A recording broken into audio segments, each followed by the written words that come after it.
Hello বন্ধুরা, নমস্কার। আমি রান্নাঘর দীপালি। বড়োদেরকে নমস্কার, ছোটোদেরকে ভালোবাসা। দেখুন আজকে কি নিয়ে এসেছি। ভাতুয়া শাক।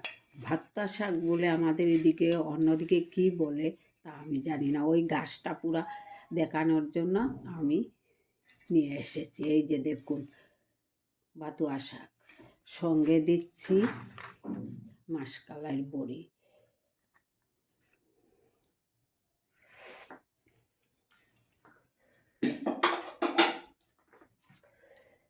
শাকটা কেটে ধুয়ে পরিষ্কার করে নিয়েছি। চলুন দেখা যাক। কড়াই কিন্তু বসিয়ে রেখেছি, আঁচটা বাড়িয়ে দিলাম। কড়াইটা গরম হয়ে আসছে, অল্প তেল দিয়ে দিচ্ছি। বড়িগুলা ভাজবো তো। তেলটা গরম হয়ে আসছে, পরিমাণ মতো বড়ি নিচ্ছি, কেননা শাক তো অল্প, বেশি দিলে বানাবে না। এই যে দেখুন, নিরামিষ বুঝি যারা, ওরা আমাকে দেখলেই কমেন্টের মাধ্যমে বকছে, শুধু মাছ মাংস রান্না করেছে, আমরা কি খাবো তার কোনো চিন্তা নাই না। এই যে সেই দিন চিরা ভাজার রেসিপিটা যে দেখিয়েছিলাম, এটা অন্যদিন দেখাতে হবে সব বলছে। পুরনে কি দিচ্ছি দেখুন, তেল আর অ্যাড করছি না। শুকনো লঙ্কা, মেথি, শাকে মেথি ভালো বানায়। মরিচটা লাল হয়ে গেছে, মেথিটা ভালো হয়ে গেছে।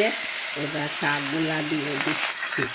শাক তো একদম অল্প, ফ্যামিলিতে মানুষ বেশি থাকলে বেশি বেশি রান্না করতে হয়। আমরা তো মানুষই একদম কম, 3 জন মানুষ, তার জন্য অল্প অল্প রান্না করি।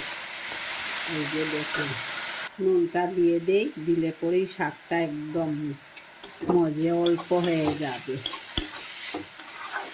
এটা পুরা নিরামিষ রেসিপি। যারা নিরামিষ খাও, ভাতুয়া শাক রান্না করো, আজকে একটু অন্যরকম রান্না করতে রান্নাঘর দীপালি। আপনারা দেখুন,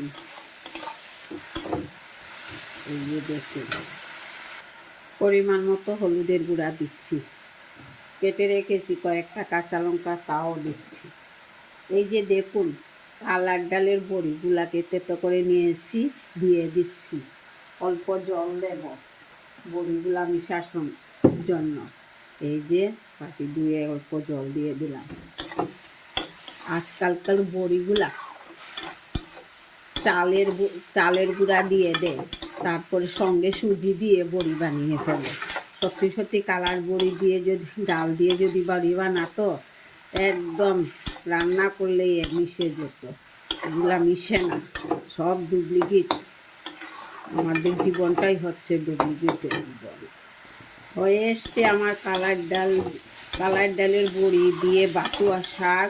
এই শাকে যদি আমার কোনো নতুন ফ্রেন্ড এসে থাকেন, তাহলে আমার ইউটিউব চ্যানেলটাকে সাবস্ক্রাইব করবেন, ফেসবুকটাকে অল্প ফলো করবেন, বন্ধুদেরকে শেয়ার করবেন।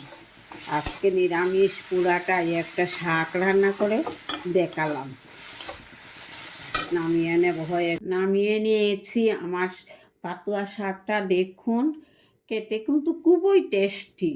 দেখতাম মা ছোটোবেলা রান্না করতেন, আমরা খেতাম, অনেক দিন খেয়েছি। আজকে তাও আপনাদেরকে দেখালাম। দেখুন বন্ধুরা, ভালো থাকুন, সুস্থ থাকুন, আমার পাশে থাকুন, আমাকে ছেড়ে চলে যাবেন না। লাইক কমেন্ট করুন।